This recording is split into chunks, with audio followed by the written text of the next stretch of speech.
Recuerdo el momento exacto en que todo cambió. Estábamos en el salón comunitario del barrio Las Flores cuando mi hijastra pronunció esas palabras que marcarían el final de todo lo que había construido durante años. El mejor regalo que podrías darme para mi boda sería que te alejaras de nuestras vidas para siempre. El aire se volvió pesado.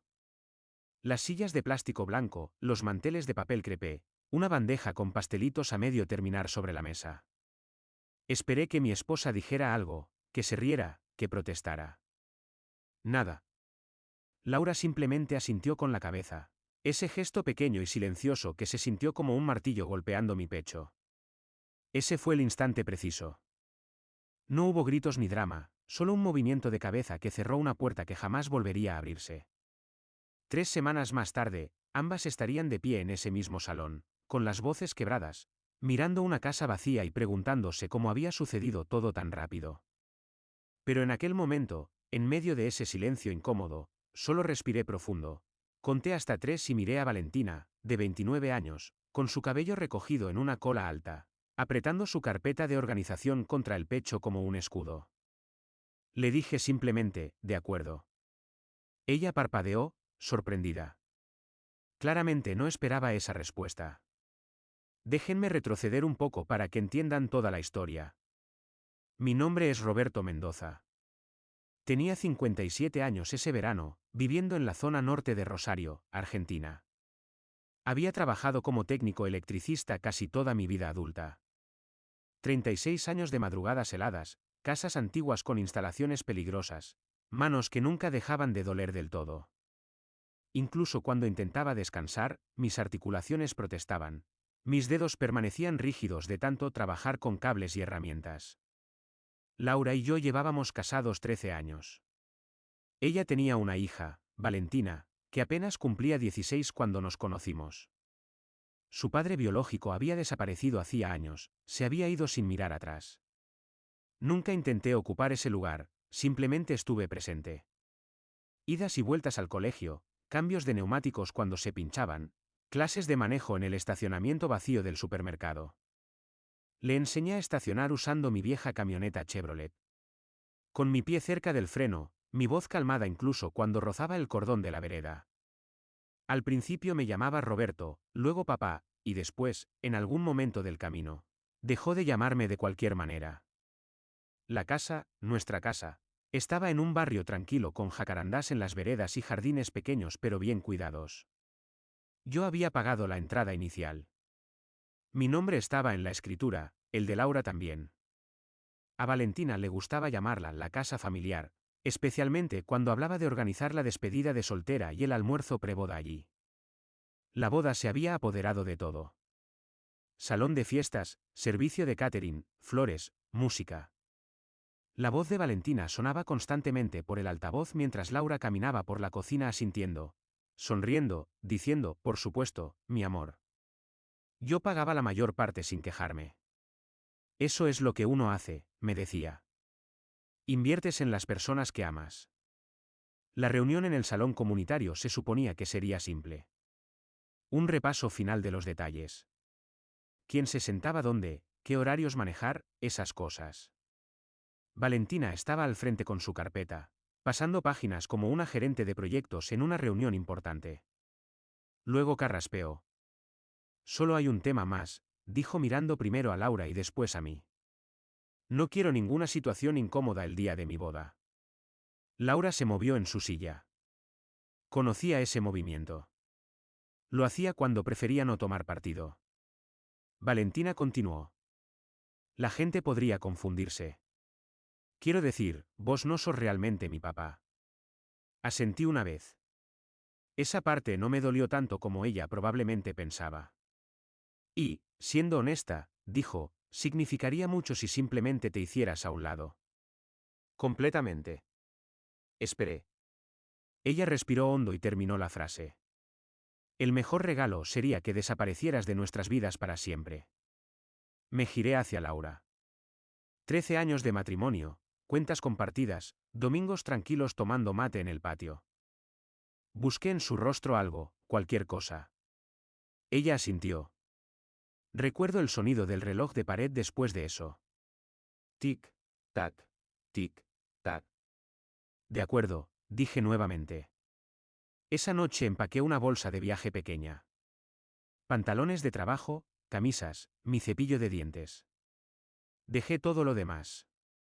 Las fotos familiares, el sillón que había tapizado 2 veces, los estantes del garaje que construí con mis propias manos. Laura observaba desde la puerta del dormitorio. Roberto, dijo, como si fuera a agregar algo más. Pero no lo hizo. Dejé las llaves de la casa sobre la mesa de la cocina, justo al lado de la carpeta de la boda. Dormí en mi camioneta esa primera noche, estacionado detrás de un restaurante de empanadas cerca de la autopista. El olor a carne y cebolla salía cada vez que alguien abría la puerta. Me senté allí con un termo de café, con las manos rodeándolo, mirando hacia ninguna parte. Por la mañana mi teléfono estaba lleno de mensajes. Llamadas perdidas, textos confusos.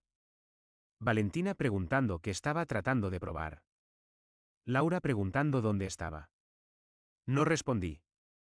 En cambio, fui a trabajar, instalé cableado, reparé tableros eléctricos, hice mi trabajo.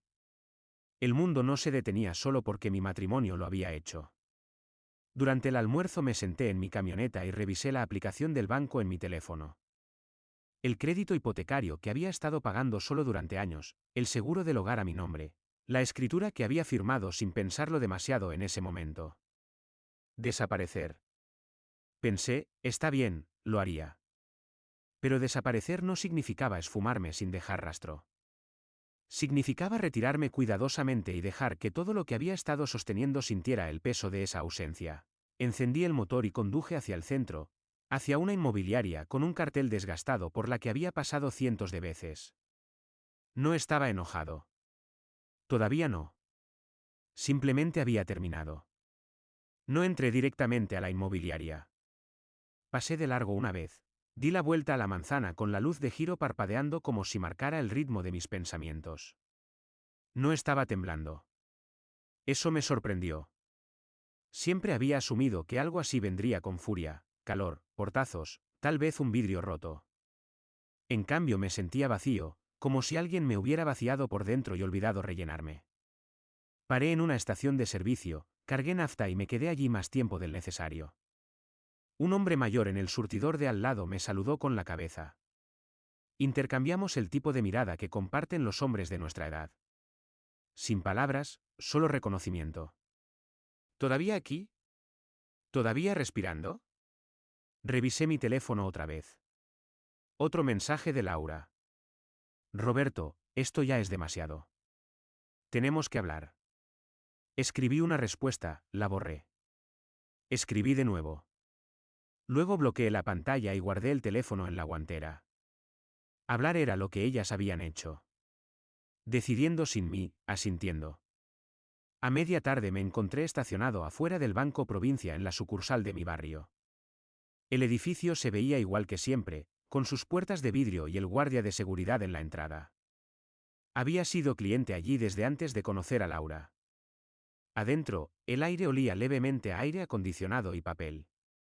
Una empleada joven en el mostrador sonrió de manera profesional. Buen día, ¿en qué puedo ayudarlo? Necesito revisar algunas cuentas, dije. Las conjuntas. Ella asintió, tecleó en su computadora, pidió mi DNI. Todo tranquilo, ordinario. Esa era la parte extraña. La vida seguía moviéndose como si nada hubiera cambiado. Revisamos el papeleo. La caja de ahorro, la cuenta corriente, la que habíamos estado usando para los gastos de la boda. No cerré nada todavía, solo hice preguntas, tomé notas, escuché. Cuando salí, me senté en el banco de la plaza por un minuto y observé pasar a la gente. Una mujer luchaba por calmar a un niño que lloraba. Alguien reía fuerte hablando por teléfono. Me sentí más viejo de lo que me había sentido esa mañana. Esa noche me quedé en un hotel económico cerca de la terminal de ómnibus. Paredes delgadas, una cama que se hundía en el medio. Me acosté allí mirando el techo, pensando en la casa, en la forma en que la puerta del baño rechinaba. En el olor del perfume de Laura que quedaba flotando después de que se iba a trabajar. Pensé en Valentina a los 16 años, nerviosa aferrada al volante mientras yo la guiaba en su primer intento de estacionar. Tranquila, le había dicho. ¿Tenés tiempo? Lo tenía entonces. A la mañana siguiente volví a la casa mientras Laura estaba trabajando. Usé mi llave. Caminé por habitaciones que de repente se sentían ajenas, como si estuviera invadiendo mi propia vida. Empaqué algunas cosas más. Mi caja de herramientas, una foto enmarcada de mi padre, la campera de cuero que usaba cada invierno. No toqué nada que gritara esposo. El álbum de bodas, las tazas a juego, la manta que a Laura le gustaba usar en el sofá. En la mesa de la cocina, la carpeta de la boda estaba exactamente donde la había dejado. Post-its de colores, separadores, todo organizado meticulosamente. La cerré con cuidado. Para cuando Laura llegó a casa esa noche, mi lado del placard estaba vacío. Ella se quedó allí parada con los brazos cruzados. ¿Realmente vas a hacer esto?, dijo. No era una pregunta. Ya lo estoy haciendo, respondí. ¿Nos estás castigando? La miré entonces. Realmente la miré. Las líneas alrededor de su boca, la forma en que evitaba mi mirada. No, dije. Me estoy yendo tal como querían. Abrió la boca y la cerró. Valentina no quiso decir. Lo dijo completamente en serio, interrumpí. ¿Y vos estuviste de acuerdo? Fue entonces cuando su expresión cambió. No enojada, no triste, solo incierta, como si finalmente se diera cuenta de que algo se estaba moviendo y ella no podía detenerlo. Durante los siguientes días, las llamadas aumentaron.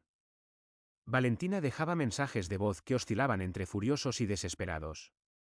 No podés simplemente irte así, decía en uno. ¿Sabes cómo se ve esto? Los mensajes de Laura eran más tranquilos. ¿Podemos arreglar esto? Por favor, volvé a casa. Estás lastimando a todos. No respondí. En cambio, me reuní con Santiago Álvarez, un corredor inmobiliario que conocía desde hacía años.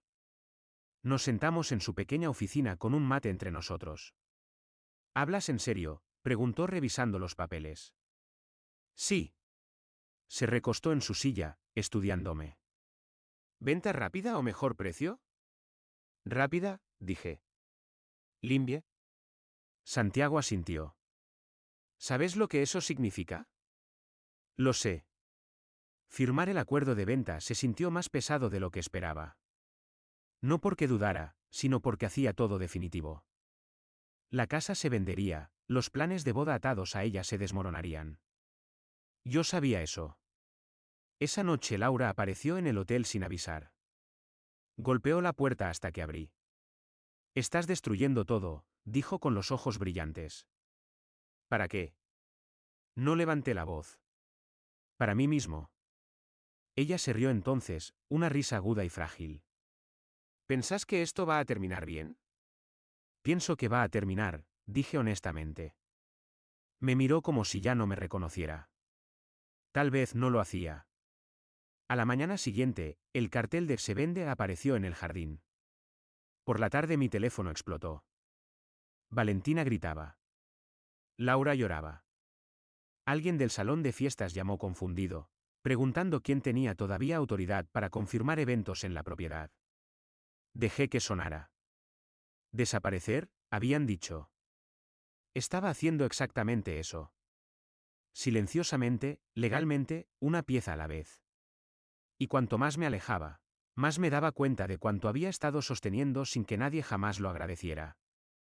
Esa comprensión no se sintió como una victoria. Todavía no. Se sintió como si el suelo se moviera bajo los pies de todos, incluidos los míos. Al final de esa semana comprendí algo que no había entendido cuando empaqué mi bolsa por primera vez. Desaparecer no era un acto único, no era un portazo o un adiós dramático. Era una serie de ausencias silenciosas, pequeños soportes retirados uno a la vez, como quitar clavos de una tabla y observar cómo finalmente colapsa bajo su propio peso. La casa salió al mercado un jueves. Santiago me envió fotos del anuncio. Imágenes brillantes, ángulos amplios. El jardín se veía más verde de lo que recordaba. Lo miré durante mucho tiempo tratando de sentir algo, arrepentimiento agudo, triunfo, cualquier cosa. Pero mayormente me sentía cansado. Esa noche me senté en la habitación del hotel con la televisión en volumen bajo, viendo un programa de noticias que no me importaba. Mi teléfono vibró. Laura. Valentina está llorando. Dice que la estás humillando. Puse el teléfono boca abajo. Minutos después vibró nuevamente. Laura. Por favor, ¿podemos hablar? Solo volvé a casa. ¿Casa? La palabra se sentía hueca ahora, como si ya no me perteneciera. Pensé en el primer invierno en esa casa. Como me había despertado temprano para barrer las hojas de la entrada antes del trabajo para que Laura no tuviera que hacerlo, como había reparado el calefón yo mismo para ahorrar dinero, como Valentina había traído a sus amigas y reían fuerte en la cocina, nunca preocupándose por las cuentas, la calefacción o quién hacía todo eso posible. A la mañana siguiente fui a la oficina del registro de la propiedad en el centro. Era un edificio antiguo de concreto con luces fluorescentes que hacían que todos se vieran un poco enfermos. Tomé un número y esperé, escuchando el zumbido del aire acondicionado y el ruido de papeles. Cuando llegó mi turno, el empleado mostró la escritura en su pantalla. Leyó los nombres. El mío venía primero. Asentí. Eso pensaba.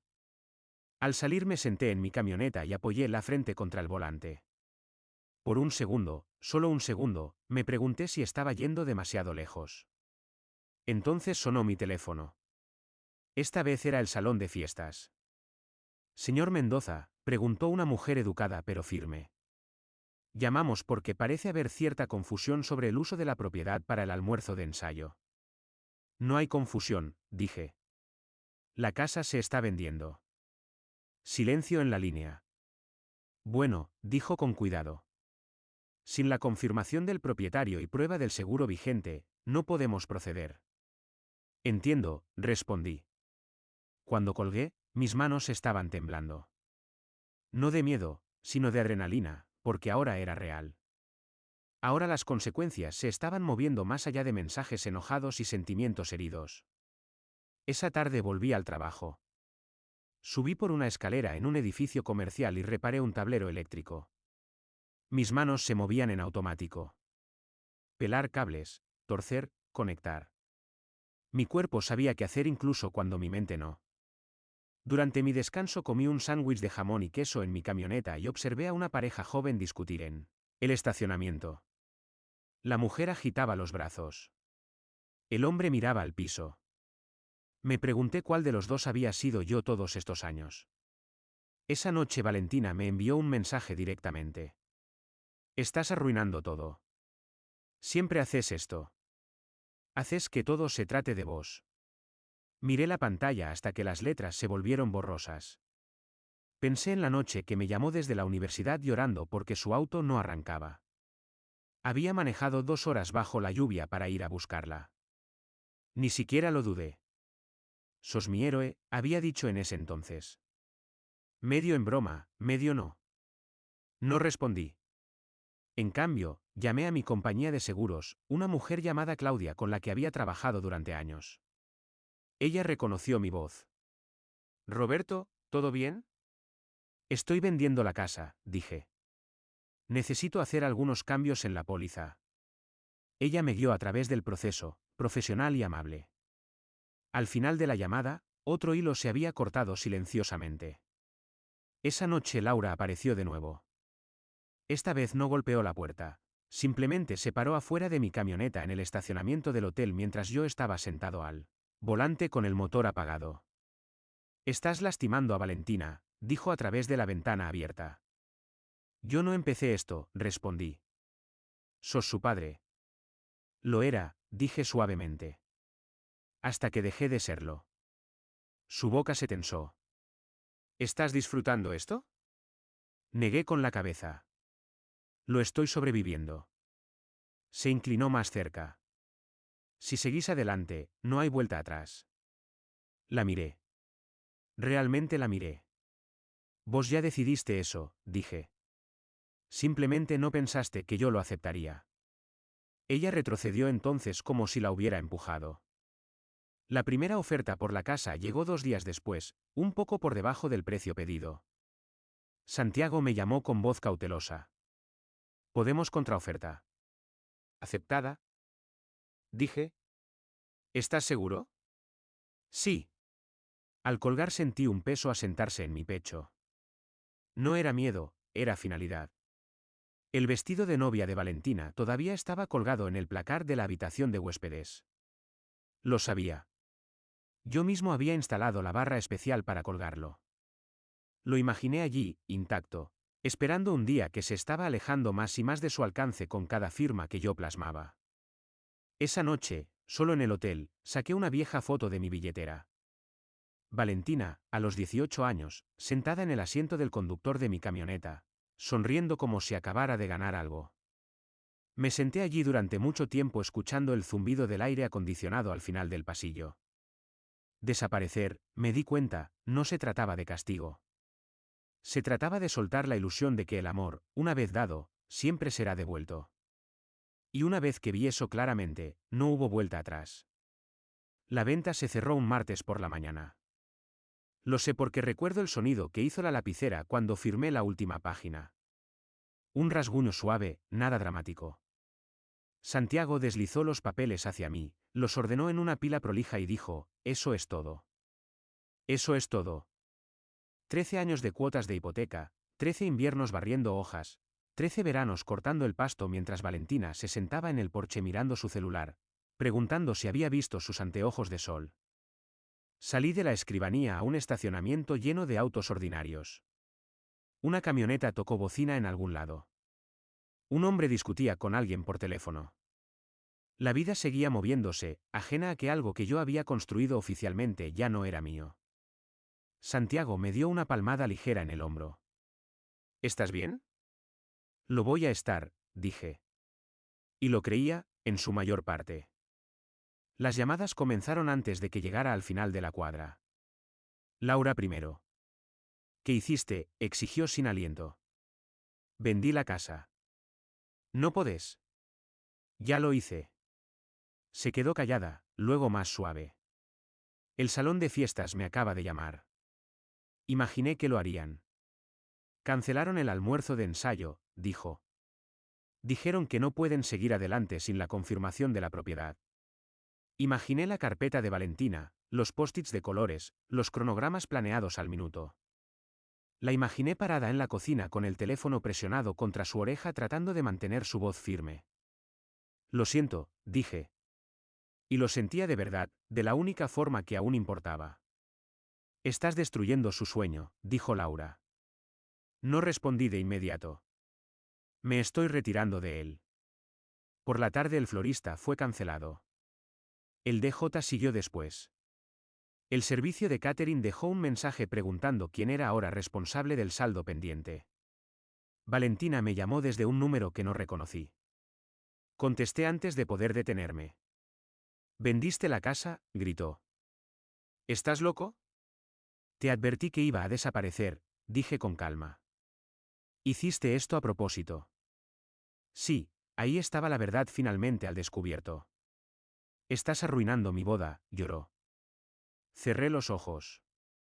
Por un momento casi la vi como había sido a los 9 años, sosteniendo mi mano en el shopping, con miedo de perderse. Esto no es venganza, dije. Son consecuencias. Ella colgó. Esa noche Laura vino al hotel otra vez.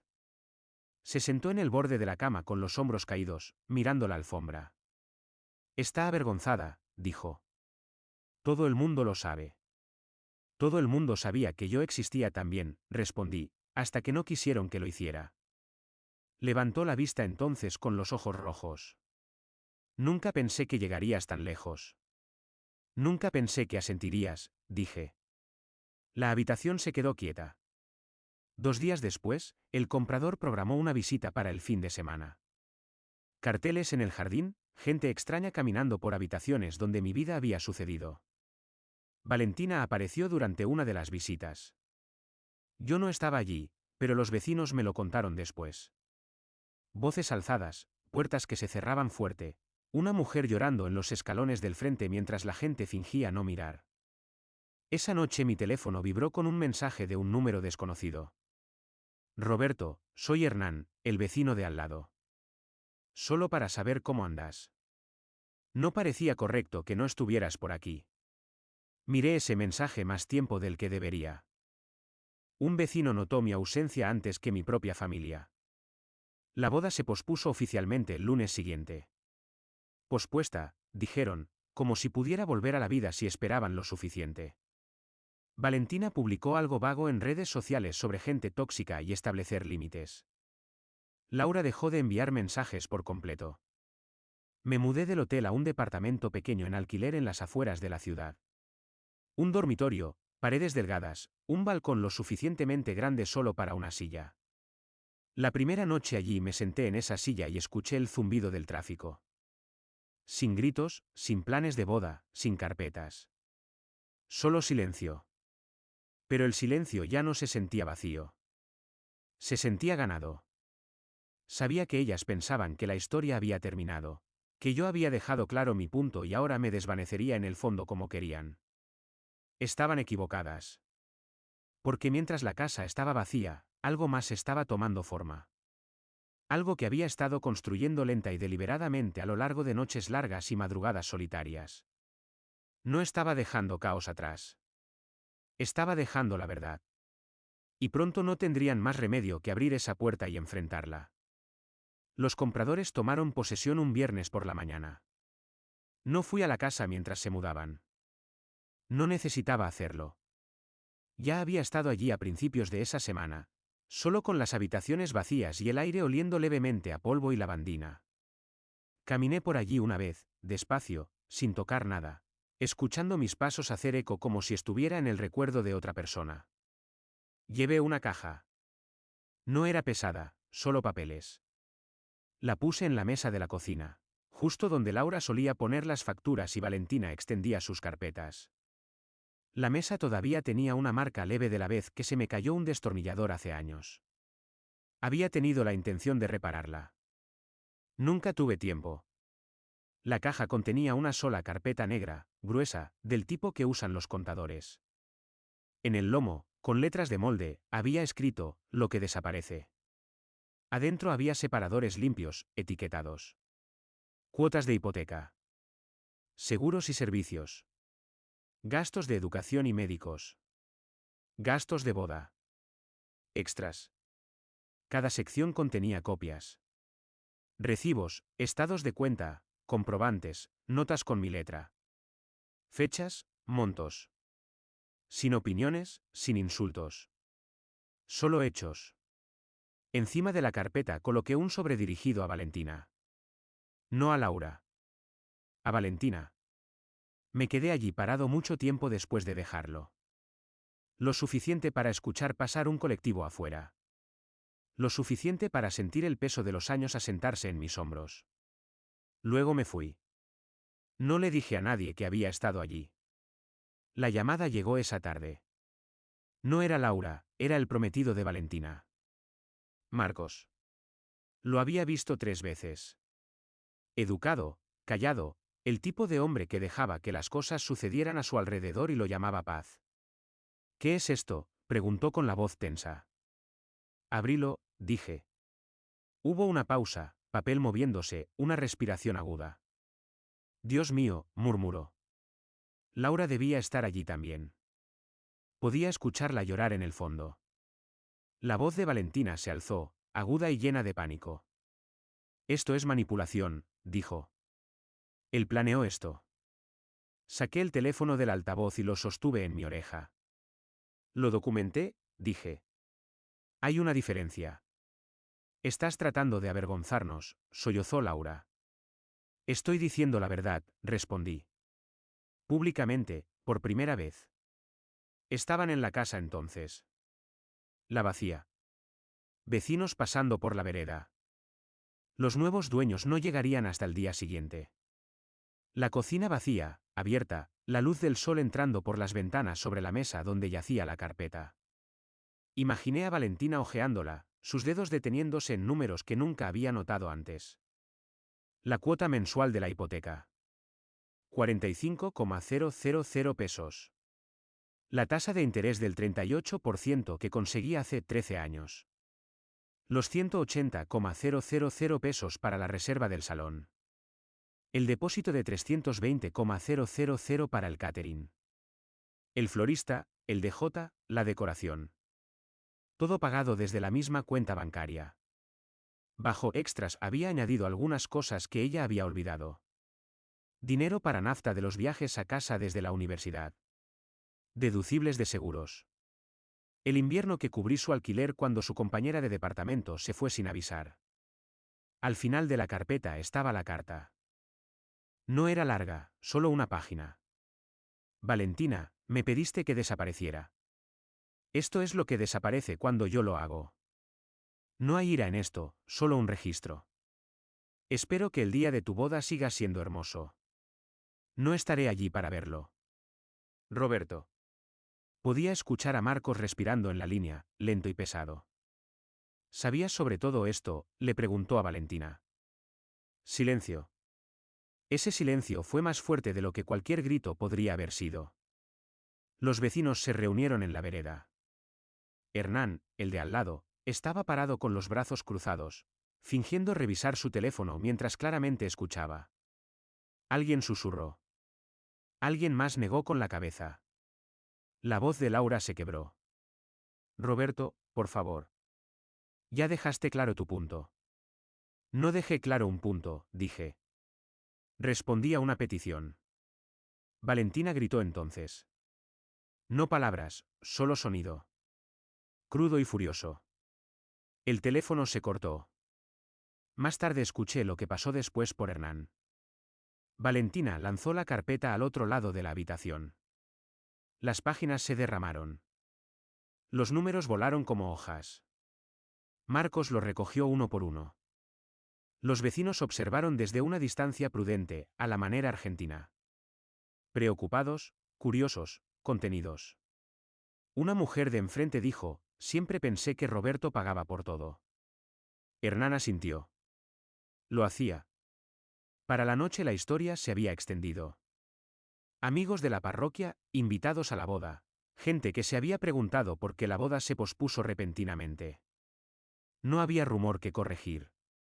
La verdad ya estaba etiquetada, organizada y expuesta sobre la mesa de la cocina. Karen intentó llamarme de nuevo esa noche. No respondí. En cambio, me senté en el balcón de mi pequeño departamento con una silla plegable cerca de la baranda. El sol bajaba, volviendo el cielo del color del ladrillo viejo. En algún lado una cortadora de pasto zumbaba. Un perro ladró una vez, luego se calmó. Por primera vez en semanas, mis manos no temblaban. No me sentía victorioso. Me sentía limpio. A la mañana siguiente llegó un correo electrónico de Marcos. No lo sabía. Lo siento. No creo que estemos listos para casarnos. Lo leí 2 veces, luego cerré la laptop. Laura envió un último mensaje más tarde ese día. Desearía que hubieras luchado más fuerte. Escribí una sola frase como respuesta. Lo hice, en silencio, durante años. Esa fue la última cosa que le dije. Para el domingo, la carpeta ya no estaba. Los nuevos dueños se habían mudado. La mesa era suya ahora. Pero la historia ya había hecho su trabajo. No podés volver a guardar los números una vez que se han leído. No podés dejar de ver el peso que alguien cargó cuando finalmente se deposita en público. Me pidieron que desapareciera. Lo que la sorprendió no fue que me fuera. Fue cuanto se desvaneció conmigo. No supe de ellas durante mucho tiempo después de eso. Pasaron semanas, luego meses. El tipo de meses donde las estaciones cambian silenciosamente y no te das cuenta hasta que el aire se siente diferente en tu piel. El verano se deslizó hacia el otoño. Las hojas se juntaron a lo largo de las veredas fuera de mi departamento, rizándose y volviéndose marrones como si estuvieran cansadas de aferrarse. Me instalé en una rutina. Me despertaba a las 5:30 cada mañana, igual que lo había hecho durante años. La cafetera era vieja y ruidosa, pero funcionaba. Bebía mi primer mate de pie junto a la ventana, viendo los autos moverse por la calle como un río lento. Algunas mañanas extrañaba la casa. El garaje, la forma en que el sol entraba por la ventana de la cocina justo alrededor de las 7. Otras mañanas no. El trabajo se mantuvo estable. Mis manos todavía dolían por la noche, pero dormía mejor de lo que lo había hecho en años. Sin fechas límite de bodas, sin tensión vibrando a través de las paredes. Solo un cansancio tranquilo y honesto. Una tarde de abril, Hernán pasó por el departamento. Había rastreado mi nueva dirección a través de un amigo mutuo. Se paró en mi puerta con las manos en los bolsillos de su campera, moviendo su peso de un pie a otro. Solo quería decir, comenzó, luego hizo una pausa. Mucha gente vio lo que hiciste. Esperé. No la parte de la venta. Dijo. La otra parte. La carpeta. La verdad. Asentí. No hablan mucho de eso, continuó. Pero se dieron cuenta. Después de que se fue, volví a sentarme en mi silla y miré los árboles. Por primera vez comprendí algo que había estado demasiado ocupado para ver antes. El respeto no se anuncia a sí mismo. Aparece silenciosamente después de que todo lo demás se desmorona. Laura lo intentó una última vez cerca del Día de la Madre. Apareció en mi puerta sin llamar, con el tapado bien cerrado, los ojos cansados. No pensé que realmente seguirías adelante con esto, dijo. Lo hice, respondí. Miró más allá de mí hacia la pequeña sala, el sillón de segunda mano, la lámpara que yo mismo había reparado. El lugar que me pertenecía solo a mí. Te ves diferente, dijo. Lo estoy. Ella asintió entonces. El mismo pequeño asentimiento. Pero este no dolió. Ya no importaba. Espero que seas feliz, dijo. Estoy en paz, respondí. Se fue sin decir otra palabra. Ese invierno compré un lugar propio. Más pequeño que la vieja casa, pagado al contado. Un balcón modesto, un patio lo suficientemente grande para no tener que hacer demasiado mantenimiento. La primera noche allí me senté afuera con una taza de té y observé el sol hundirse detrás de los edificios. Sin aplausos, sin audiencia. Solo silencio. Pensaba en Valentina a veces. No con ira, sino con un tipo distante de tristeza. Espero que haya aprendido algo. Espero que no haya tenido que perder tanto como yo para entenderlo. Pero esa parte ya no era mía para llevar. Lo que me llevé conmigo no fue dinero, ni propiedades, ni siquiera reivindicación. Me llevé mi dignidad. Me llevé mi tiempo. Me llevé la verdad de quién era y quién había sido todo el tiempo. Me pidieron que desapareciera. Lo que nunca entendieron fue esto: cuando empujas fuera a alguien que ha estado manteniendo todo unido, no solo lo perdés a él. Perdés el peso que cargaba en silencio. Y ese peso, una vez removido, nunca vuelve a ser invisible.